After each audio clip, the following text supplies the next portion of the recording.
Hello everyone, I'm going to do my 500 mile review of the Gotway RS19 Unicycle. I've been riding unicycles for probably about 4 to 5 months, maybe even 6 months now.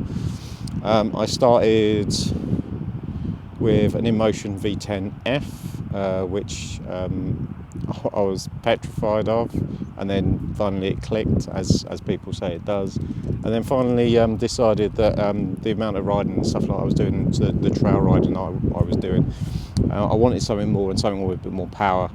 Now I've been riding e-skate for about 2.5 years. I still consider myself a bit of an amateur when it comes to that sort of stuff. I just enjoy riding. And the feeling it gives me, this was a bit of an outstanding one that I really wanted to nail, and I absolutely love it. I love riding the unicycle now. It's the only thing I have at the moment. There's some plans in the future, but for now it's the Gotway RS19 by Begode. Probably got that wrong. And I've put 500 miles on, so I thought it was probably a good opportunity to give it a review, tell you my thoughts, what's good, what's bad, and if you're looking to buy one. Now, this is the older version. This is not the one with the black motherboard, and it was bought new, but it's just a note that it's the older one. So obviously you get all the benefits of the black motherboard. Allows for a higher outage of watts, I think, to stop any problems.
So after 500 miles, what do I think? So most of my riding is trail, just because of where I live. However, you know, I've ridden this on roads and various other things before, so it's a general opinion about what it's like.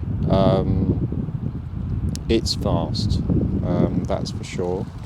Morning. So it's really fast, like, you know, insane fast. The amount of torque it's got is ridiculous. So there's slopes and hills that I would have even struggled on GTR mode on my old Evolve GTR, which had quite an amount of power. It struggled on that, and this thing just flies up that at top speed without even trying. So speed wise, torque wise, it's got a top speed of 40. The range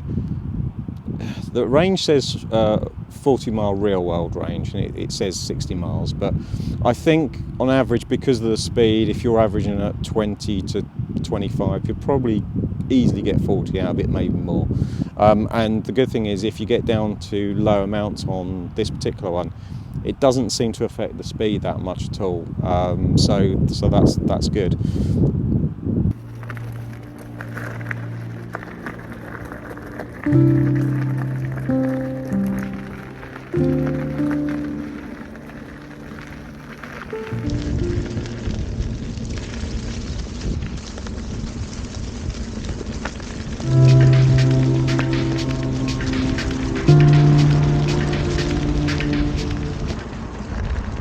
So generally you get the most amount of speed, range and everything else out of this.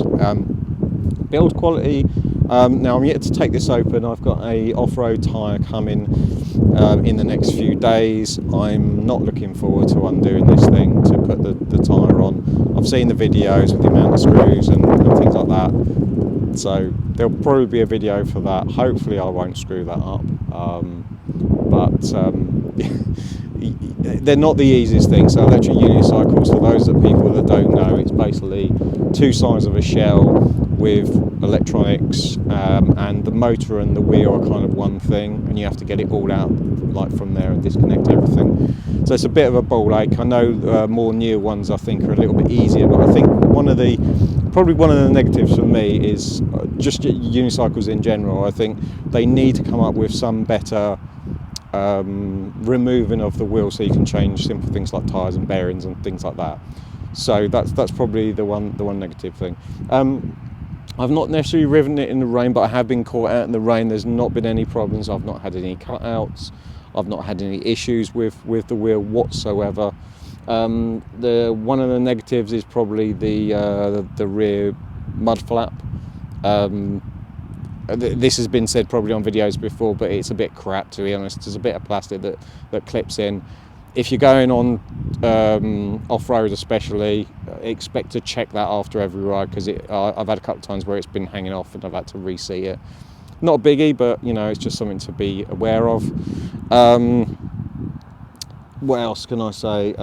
Lighting on it is incredible, to the point where I was going on the Cambridge busway and the buses were flashing me because it was just bright as anything. Now it does dip down when you come to decent lighting, and it has got adaptive lighting as well, which I didn't really realise until I'd put a shred light on the front of the light and turned that on, and the other one went off, and I couldn't work out what the hell was going on.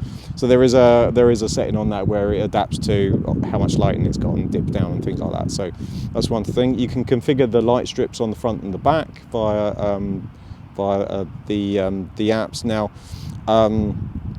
probably one of the key things, or another negative would be like app-wise. The app from Gotway is rubbish. It's very basic. Unfortunately, UC World that I was using on my InMotion and this at the start is not iOS at the moment, and that's brilliant because that opens up everything. So if you have got an Android phone, I would recommend that, or if you can get hold of an Android device to configure how you want the settings on there, it's probably worth doing. So that's a bit of a negative, that the app is a bit rubbish. They could certainly do a lot better, I think, with that in this day and age. InMotion's proved like that your apps can be pretty good and pretty intuitive.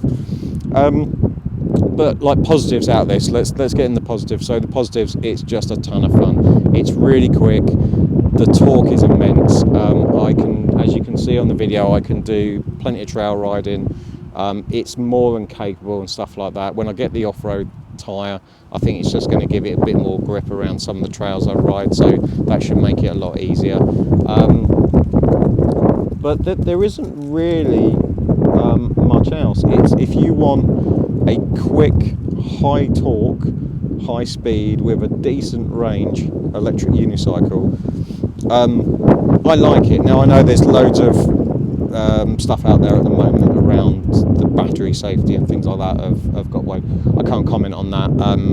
It's not my area of expertise. It's kept in a dry area. If it's been out in any sort of rain, it's kept upright. You take all the precautions you would of any other electronic device that you ride outside. So, you know, whether that's a skateboard, a one wheel, whatever it may be. One thing I will say is that when I do open it up, I'm going to be checking everything and making sure everything's okay. I might see if I can walk through some bits and pieces where I can. But like I said, you know, I'm learning this sort of stuff as I go.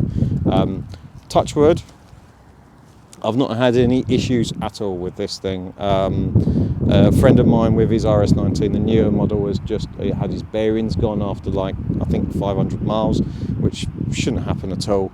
But you know, he's getting that swapped out.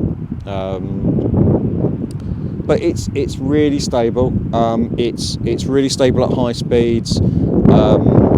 The only thing I will say as well is that when I got to 30, 31, I did have speed wobbles that wobbled the back end, and apparently that is that one particular one was probably my fault. That I was like, you know, I'm still learning, so that's probably that.